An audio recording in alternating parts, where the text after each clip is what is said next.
ধন্যবাদ অধ্যক্ষ মহোদয়। আজকে আপনি অপারেশন সিঁদুরের মতো একটি অত্যন্ত গুরুত্বপূর্ণ এবং স্পর্শকাতর বিষয় আমাদেরকে কথা বলার সুযোগ দিয়েছেন। অধ্যক্ষ মহোদয়, বহু বছর পরে ভারতের মানুষ এমন একটি সময়ের সাক্ষী ছিল যেখানে জাতের ঊর্ধ্বে গিয়ে, ধর্মের ঊর্ধ্বে গিয়ে, রাজনৈতিক মতবিভেদ মতানৈক্যের ঊর্ধ্বে গিয়ে ভারতবাসী দেশের স্বার্থে এক হয়েছিল।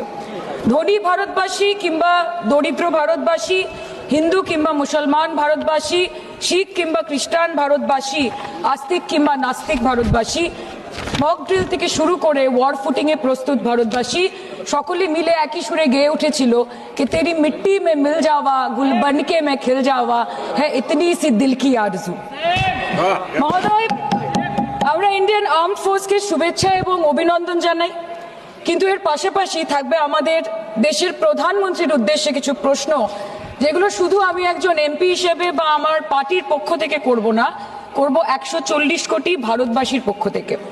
তার জন্য আপনারা আমাকে সরকারের সমালোচক বলতে পারেন, আপনারা আমার বক্তব্যকে রাজনৈতিক উদ্দেশ্য প্রণোদিত বলতে পারেন, কিন্তু দয়া করে আমাকে দেশদ্রোহী তকমা দেবেন না। তার কারণ আমি একজন দেশের মেয়ে, আমি একজন নির্বাচিত জনপ্রতিনিধি এবং আমি একজন জাতীয়তাবাদী নাগরিক, আর আমি একজন বাঙালিও বটে। Sir, I am a Bengali, and like we all know that one